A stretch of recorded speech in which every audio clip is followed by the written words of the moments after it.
Igreja Vida Cristã em Cristo Jesus, um lugar pleno de amor e da graça do Senhor Jesus. Ministério Pastor Sandro Diniz.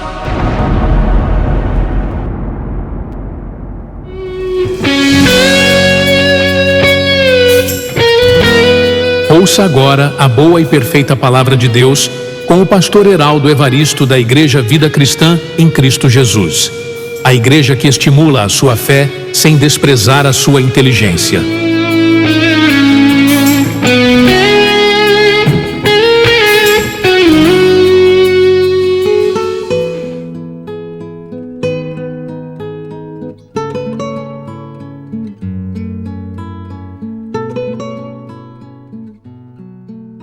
A palavra de hoje, amado, é para te dar segurança, para que você entenda que você tem um Deus como seu auxílio, que te protege e que te guarda. E quando colocamos diante dele as nossas necessidades em oração, a nossa causa está diante dele e nele devemos esperar. É o que diz o livro de Jó. No capítulo 35, verso 14, eu peço que você abra a sua Bíblia nessa evidência. No livro de Jó, capítulo 35, verso 14. E nessa leitura, temos palavras de um dos amigos de Jó, cheio de sabedoria, chamado Eliú, um dos amigos de Jó. E aqui, o que ele disse para Jó serve também para os nossos dias de hoje. E assim diz, livro de Jó, capítulo 35, verso 14.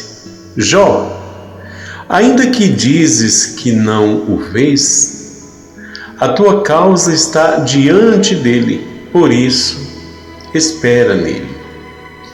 Quando oramos, amado, quando colocamos diante de Deus as nossas petições, como diz lá em Filipenses capítulo 4, verso 5, tudo que falamos para Deus está diante dele. Ele não se esquece de nada, porque ele mesmo diz através do Senhor Jesus Cristo: batei na porta e abre-se-vos-á. O que temos que fazer é esperar, porque tem respostas que vêm de imediato, tem uma que demora mais um pouco, tem outras que demoram muito mais. Mas o importante é que a nossa causa esteja diante de Deus. E se tratando de Jó, embora recebendo de Deus referência que ninguém havia na terra semelhante a ele, e ele era um homem íntegro e reto, temente a Deus e que se desviava do mal. Referências do próprio Deus para com Jó, que está descrito no capítulo 1, no verso 8. Eliú precisou lembrar para Jó que a causa dele estava diante de Deus. Porque nos momentos de aflição, de dor, de sofrimento, estamos sujeitos, amado, a questionarmos a soberania de Deus em alguns pensamentos ou até nas nossas palavras. Estamos sujeitos em pensamentos questionar a soberania de Deus. E Jó, em alguns momentos, estava se colocando como mais justo do que Deus. E Eliú precisou o advertir. Ele faz essa advertência no capítulo 35, verso 1. Então, os mesmos questionamentos que Jó fez, embora recebendo de Deus, como eu disse antes, referência de que era alguém na terra íntegro e reto, temente a Deus, muitas vezes nós que servimos a Deus passamos por situações difíceis. E a nossa natureza humana, a nossa mente carnal, ela questiona a soberania de Deus. O porquê que eu estou passando por isso? Por esse sofrimento, por essa situação na minha casa, na minha família, ou por uma enfermidade no corpo, ou por um desemprego. Às vezes questionamos. E quando isso acontece, inconscientemente estamos nos passando a ser mais justo do que Deus. Mas será que Deus perdeu a sua soberania? Não, amado de Deus. Deus não perdeu a sua soberania. E vejamos o que Eliú fala, advertindo a Jó no capítulo 35, verso 1. E veja, é bom até lermos em negrito acima: Deus não ouve os aflitos, porque esses não têm fé. E realmente, quando alguém está aflito, eles questionam a soberania de Deus. Porque se essa pessoa que está passando por aflição fosse uma pessoa tranquila e serena, por fé ela estaria acreditando que Deus é soberano na sua situação, embora às vezes causa choro, causa sofrimento, angústia, tristeza. Aí ela deixa de acreditar nas palavras de Deus e passa a dar ouvido à voz da carne, conduzindo-a a estar aflita diante da tribulação, diante da situação que está enfrentando. Por isso que a palavra de Deus diz aqui, como está em negrito, que Deus não ouve os aflitos, porque esses não têm fé. Por isso que a palavra de Deus tanto pede, para que venhamos ter paciência, para que venhamos não questionar a sua soberania, não murmurar. E assim disse Eliú, no capítulo 35, a partir do verso 1. Disse mais Eliú: achas que é justo dizeres, maior é a minha justiça do que a de Deus? Por que dizes, de que me serviria ela? Que proveito tiraria dela mais do que do meu pecado, das minhas falhas? Que seja, Jó estava questionando aqui o porquê que eu sou tão íntegro. Isso não está me servindo de nada. Porque eu sou reto, porque eu sempre me desvio do mal, como Deus mesmo falou ao seu respeito. Jó estava questionando: do que me serve estar servindo a Deus? Eliú responde no verso 4: dar-te-ei respostas a ti e aos teus amigos contigo. E mais adiante, e vejamos aqui as palavras de Eliú como resposta a Jó e aos seus amigos, no capítulo 36, verso 1. E vejamos também, amado, o que está descrito em negrito acima do capítulo 36, que diz: no sofrer do homem, Deus lhe visa o bem. Então aqui já temos motivos para confiar naquele que não vemos, Deus. Deus visa o bem, amado, e não destruição nos nossos sofrimentos. Prosseguiu Eliú e disse: mais um pouco de paciência e te mostrarei que ainda tenho argumentos a favor de Deus. Então aqui Eliú já defendendo Deus e não os questionamentos de Jó. Verso 3: de longe trarei o meu conhecimento e ao meu Criador atribuirei a justiça. Porque na verdade as minhas palavras não são falsas. Contigo está quem é o Senhor do assunto. Eis que Deus é muito grande contudo a ninguém despreza. É grande na força da sua compreensão. Não poupa a vida ao perverso, mas faz justiça aos aflitos. Dos justos não tira os olhos. Antes, com os reis num trono, os assenta para sempre. E são exaltados. Se estão presos em grilhões e amarrados com cordas de aflição, ele lhes faz ver as suas obras, as suas transgressões, e que se ouve com soberba. Então, quando alguém está preso em cordas de aflição, Deus faz com que a pessoa tenha conhecimento da sua conduta. Porque o que faz as pessoas estar presas, como diz aqui em cordas de aflições?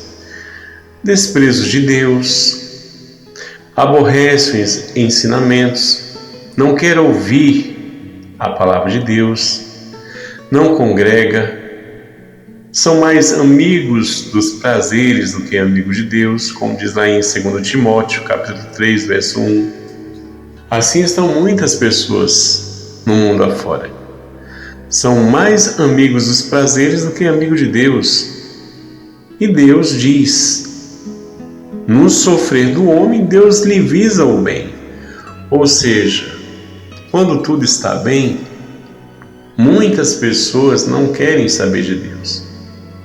E Deus até adverte essas pessoas que dizem lá em Apocalipse que estão abastados, que já têm tudo, e Deus diz que são miseráveis, pobres e nus. Então, no sofrer dessas pessoas, Deus lhe visa o bem, ou seja, uma conversão, um coração transformado. E Deus diz no verso 10 do capítulo 36 de Jó: abre-lhes também os ouvidos para a instrução, e manda-lhes que se convertam da iniquidade. Verso 11: se o ouvirem e o servirem, então veja que não é só ouvir, também é o servir. Acabarão seus dias em felicidade e os seus anos em delícias. Amém? Porém, ao contrário disso, se desprezarem a palavra, se não se converterem, o que lhes resta na vida é um sofrimento.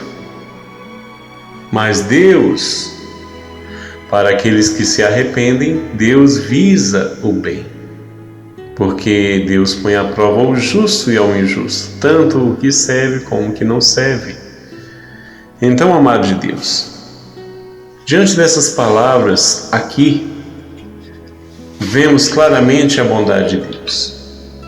E Deus nos convida a confiar nele, diante de tantas evidências que Deus visa o bem, mesmo que estamos passando por desconfortos na vida, por tribulações, por sofrimento. Deus visa o bem. E Deus diz: confia em mim, permanece em mim, dá ouvido às minhas instruções e se convertam da iniquidade, ou seja, de uma vida carnal, de uma vida sem temor no coração, de uma vida sem respeito a mim. Se você observar, amado de Deus, o sofrimento nas nações acontece por conta desse desvio de conduta. Tem mais prazer nos prazeres do que prazer nas coisas de Deus. Mas para aqueles que têm prazer nas coisas de Deus, assim como Jó, dito por Deus, homem temente a Deus e que se desvia do mal. Se alguém tem esse proceder, também a palavra de Deus diz aqui por intermédio de Eliú: olha, a tua causa está perante ele, está perante mim. Por isso, espera, confia e veja que fim teve Jó. E a Bíblia até diz a paciência de Jó. Então, amados de Deus, quando não questionamos a soberania de Deus, entendemos que no sofrer do homem, Deus lhe visa o bem. E Deus quer que venhamos ter esperança, confiar de fato nele. Porque, como diz também aqui em Jó, que devemos ter esperança como a árvore cortada. Se você observar a árvore cortada, sempre ela brota folhagens novas. Sempre ela brota, se você observar. Que é o que diz em Jó, no capítulo 14, verso 7. Que assim diz, amado de Deus. Jó, capítulo 14, verso 7. E assim diz: porque há esperança para a árvore, pois mesmo cortada, ainda se renovará, e não cessarão os seus rebentos. Então, diante dessa palavra, se há esperança para uma árvore cortada, então para todos os nossos problemas existe solução, existe transformação, existe mudança. Eu não sei o que você está enfrentando aí, na sua casa, na sua vida, na sua família, no seu casamento, na sua saúde. Deus toma como exemplo uma árvore cortada, pois mesmo cortada, ainda se renovará. Tem pessoas que parece que a sua alegria deixou de existir, que não tem mais um sorriso no rosto, por uma humilhação, por um desprezo, por uma separação. Deus diz que há esperança para você a felicidade. Se há esperança para uma árvore cortada, amado de Deus, então confie naquele que você não vê. Deus, se a tua causa está diante dele, Deus diz: espera, confia nele. Como acabamos de ler quase agora em Jó, capítulo 35, vamos ler até uma vez mais, verso 14. Ainda que dizes que não o vês, e realmente não vemos a Deus, mas a tua causa está diante dele, por isso espera nele. Se está escrito, amado de Deus, que temos que esperar, é porque respostas existem. Senão estaria escrito aqui para não esperar. Mas se a palavra está dizendo que é para esperarmos e batermos na porta, eu recebo em nome do Senhor Jesus Cristo você nessa fé. Porque Deus diz: o meu justo viverá pela fé. E como se vive pela fé? Confiando na palavra, no que está escrito. É assim que se vive pela fé.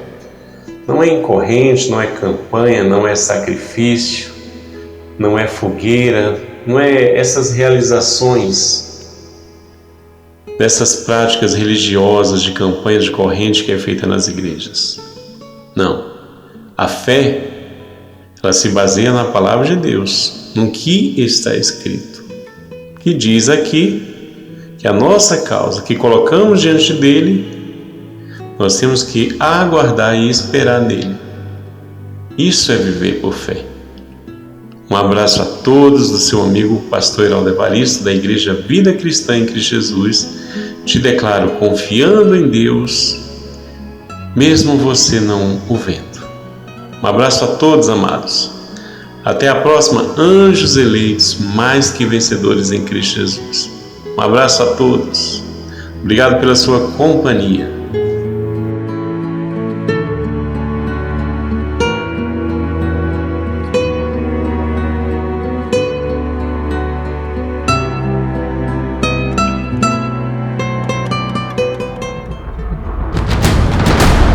Igreja Vida Cristã em Cristo Jesus, a resposta do amor de Deus para você. Ministério Pastor Sandro Diniz.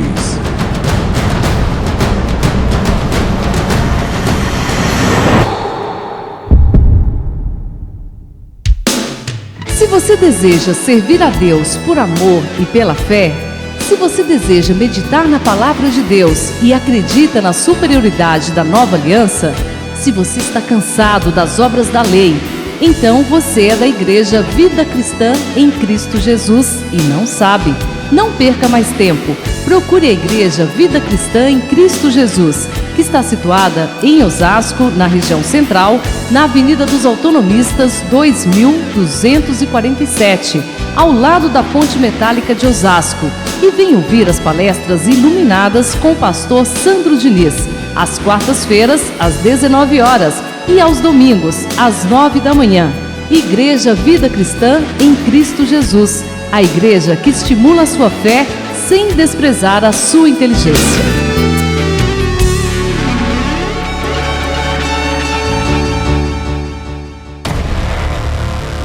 Igreja Vida Cristã em Cristo Jesus, a igreja que estimula a sua fé sem desprezar a sua inteligência. Ministério Pastor Sandro Diniz.